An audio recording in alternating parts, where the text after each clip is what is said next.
everyone, and welcome to the IPAC Controlling the HIV Epidemic Summit. I am Melanie Walcott, and I'll be sharing some of the findings from a recent cross-sectional study which was designed to assess the factors associated with discussing PrEP as well as willingness to prescribe pre-exposure prophylaxis among physicians in Jamaica. The study also aimed to identify training needs and strategies for implementing a PrEP program. My talk will focus on the factors associated with discussing PrEP as well as willingness to prescribe PrEP. In sharing this study, I will make a case for the importance of including PrEP programs in HIV in the national HIV policy, as well as providing PrEP at primary healthcare facilities in Jamaica. I'll describe the methods that were used to conduct the study, highlight the key findings, and discuss the implications of the findings. Although Jamaica has made significant progress in controlling the HIV epidemic, it is one of two UN/AIDS priority countries in the Caribbean, and the country is not on track to achieve the 95-95 targets towards ending the HIV epidemic. The HIV prevalence in Jamaica is approximately 1.3%, while among key or priority populations, such as men who have sex with men, it is estimated to be 30%. Among transgender female, it is 51%. Among individuals who have been incarcerated, 6%, and sex workers, 2%. Of note, only 47% of individuals who have been given an HIV diagnosis are on antiretroviral treatment. And among those individuals, only 65% have achieved viral suppression. Thus, the rate of HIV transmission in these networks is likely to be high because we all know the importance of achieving viral suppression to reduce rates of transmission of HIV through sexual contact. A recent study a review conducted by Figaro and colleagues called for the implementation of policy initiatives and programs to reduce barriers to HIV services and introduce PrEP, as it has been shown to be a highly efficacious and scalable biomedical intervention that could significantly reduce the burden of HIV in Jamaica. Both daily and intermittent PrEP, as well as the recently approved injectable PrEP, cabotegravir, can reduce the risk of contracting HIV by sexual contact by approximately 90%.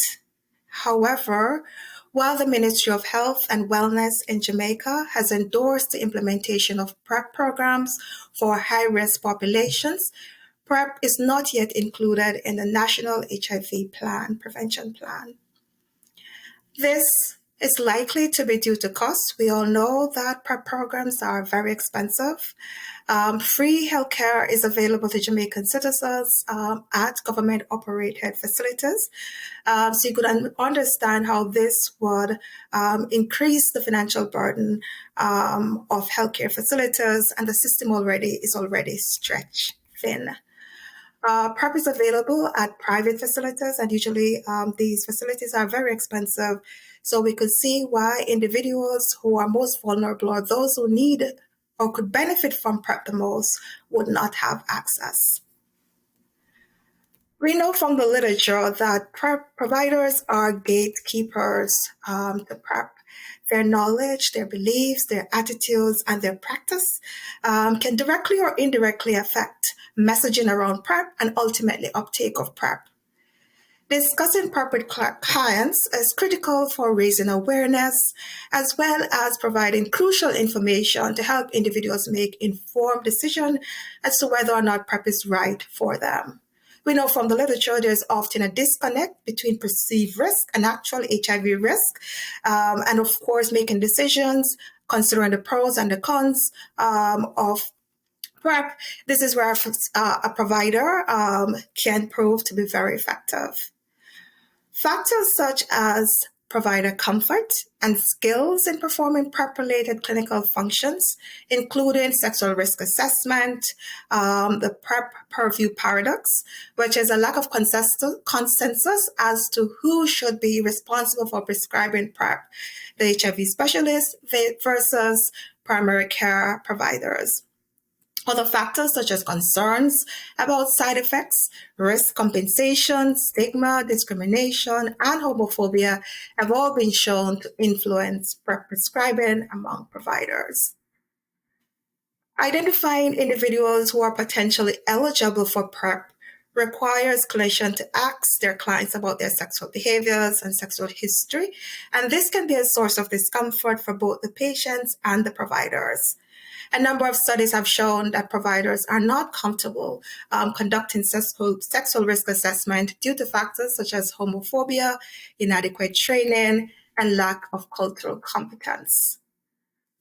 One area in which intervention may be possible and particularly important relates to attitudes and practices among healthcare providers, which have been documented in Jamaica as barriers to uptake of HIV prevention and support services, especially among marginalized populations such as men who have sex with men.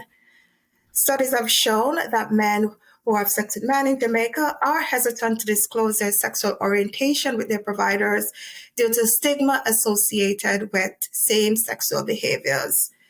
These stigmatizing beliefs are in part attributable to gender norms or social expectation of appropriate roles and behaviors for males and females, as well as the social reproduction of these norms in institutions and cultural practices. The findings from an earlier study that we conducted in Jamaica showed that increased support for inequitable gender norms as well as masculinity was associated with reporting multiple sexual partners as well as condomless sex.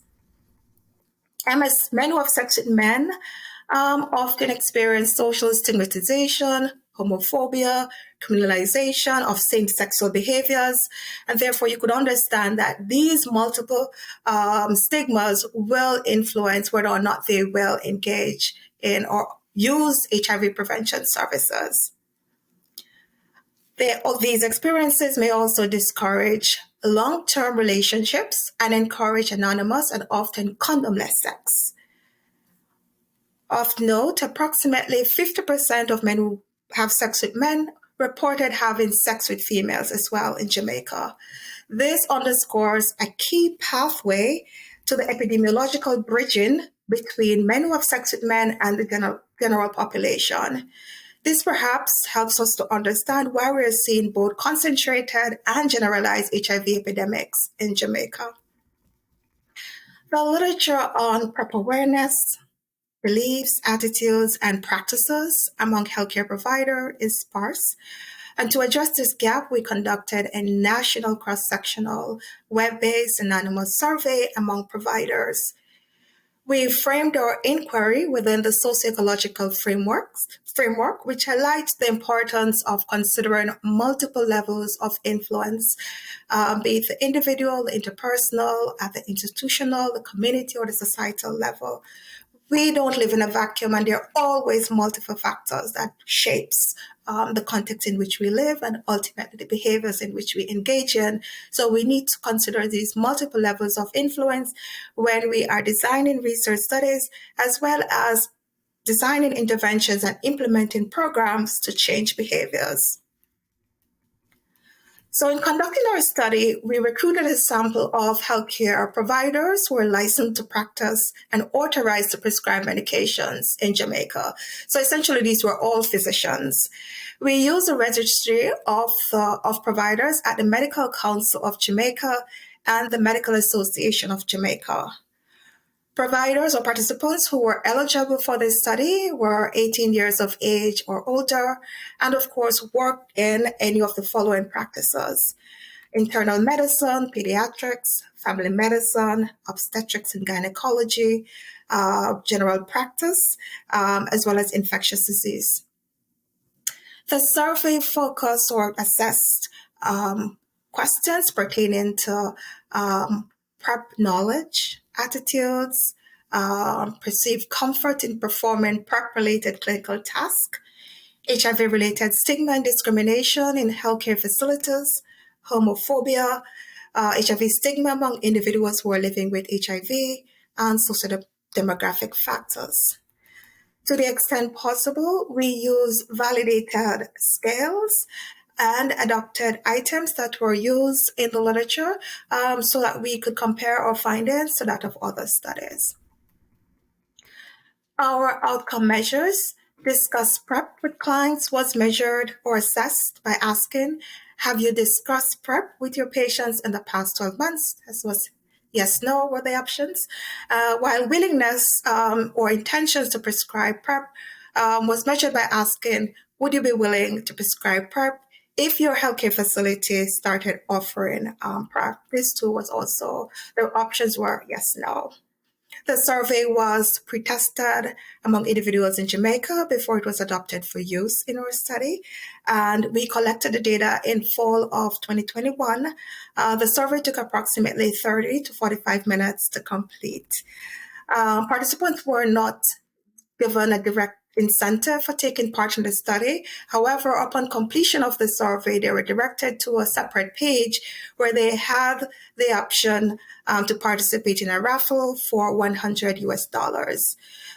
In this study, we distributed 4 gift cards to individuals who completed the study. IRB approval was obtained before we conducted the study, and online informed consent was obtained from the participants before they completed the survey. We use descriptive statistics to summarize the characteristics of the participants, and we also use logistic regression to identify the factors that were associated with discussing PrEP, as well as while controlling for sociodemographic factors. The data was analyzed using R version 4.04. In this study, a total of 69 providers completed the survey. Overall, 139 providers attempted the survey, but only 69 completed, resulting in a completion rate of approximately 50%. We always hear that providers are the worst survey takers, and I guess we experienced it firsthand. We had relatively low response rate, and 50% of the providers did not complete the survey. All the analysis was limited to the 69 participants who completed the study.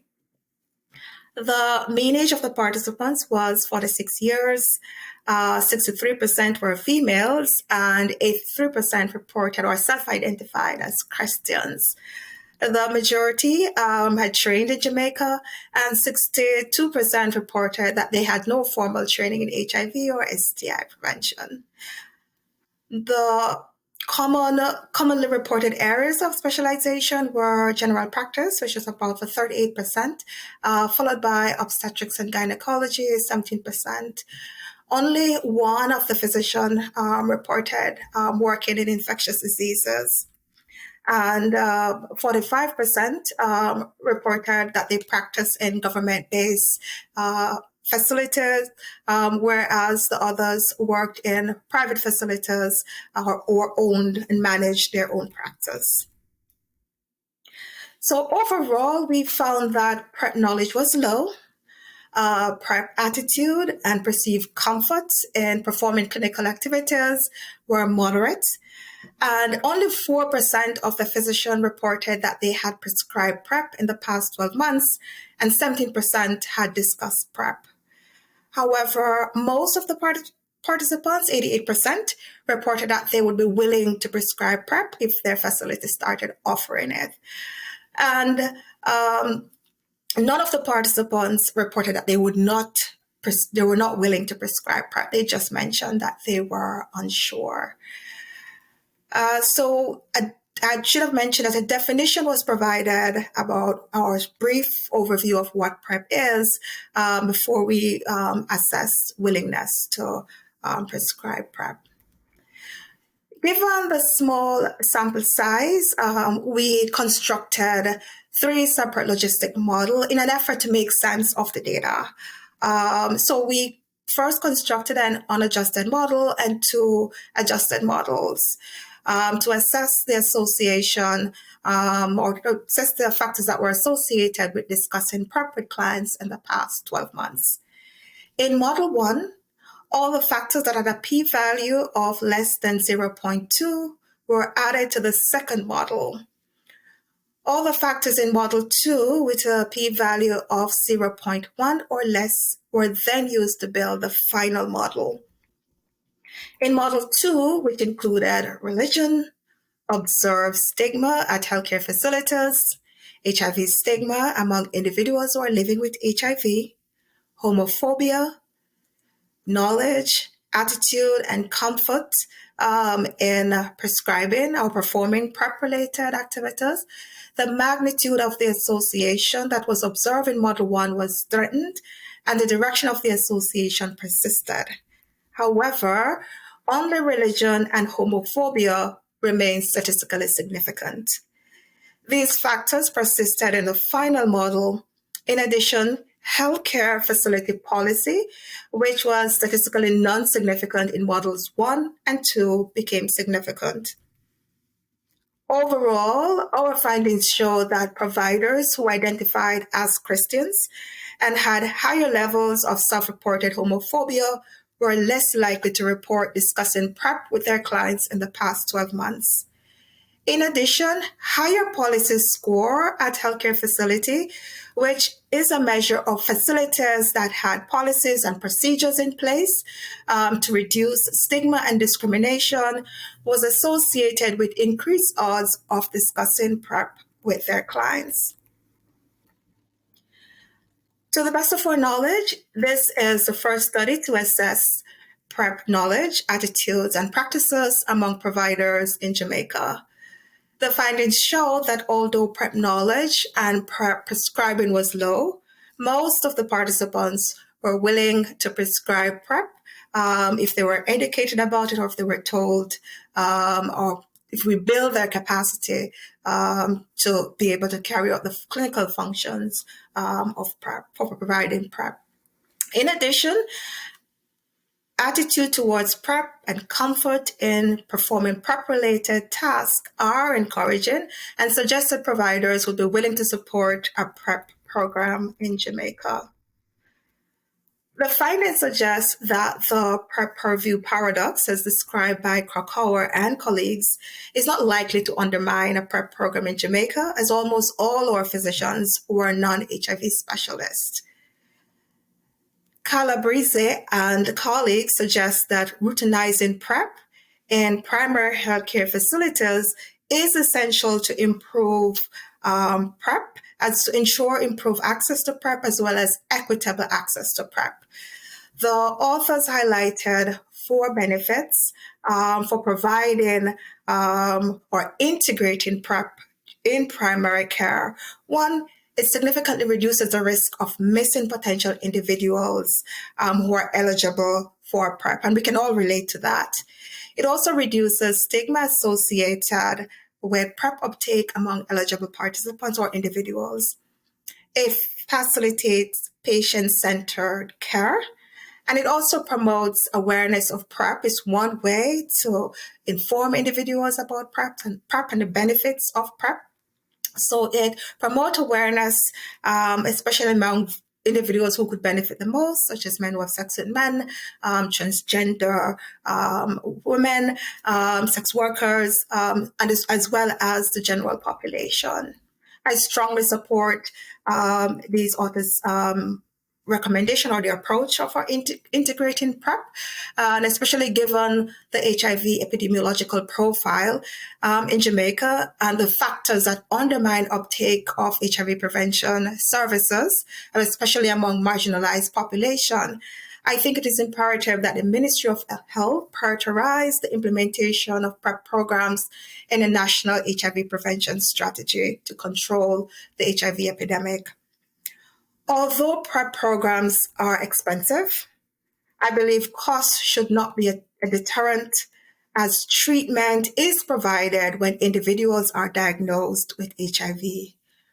Why should we wait for individuals to be infected with HIV before we act? While these findings from our study are encouraging, this study has several limitations which should be taken into consideration when interpreting the findings. First, this is a small, convenient sample. It's not representative of physicians in Jamaica. The low response rates and completion rate of the survey didn't help us, so it just limits the generalizability of the findings. The low survey completion rate is likely attributable to the length of the survey. Physician, we do understand, very busy, live a very demanding life, so the time commitment. In addition, we did not provide a direct incentive. They had the option for a raffle, but we did not directly incentivize participants because we had a very low budget. The small sample size limit the rigor of the statistical analysis that were performed, as well as the precision of the estimates that were generated. It's likely to underestimate any potential effects that's there. In addition, we were not able to assess the factors associated with prescribing PrEP, as only 4% of the participants reported that they had prescribed PrEP. Third, this is a self-reported study, so of course the findings are subject to information bias. And of course, we all know the limitations of a cross-sectional study. We are not able to, make any causal inferences. We were also not able to assess the factors associated with prescribing PrEP, as none of the participants reported that they were not willing to prescribe PrEP, which is encouraging news, even though we know that willingness to prescribe PrEP does not necessarily translate to prescribing PrEP. Despite these limitations, our findings provide valuable insights about providers' knowledge, attitude, and willingness to prescribe PrEP. And the findings could be used to inform the Ministry of Health plans to include PrEP in the national program. I want to thank you so very much for listening, and do enjoy the rest of the summit.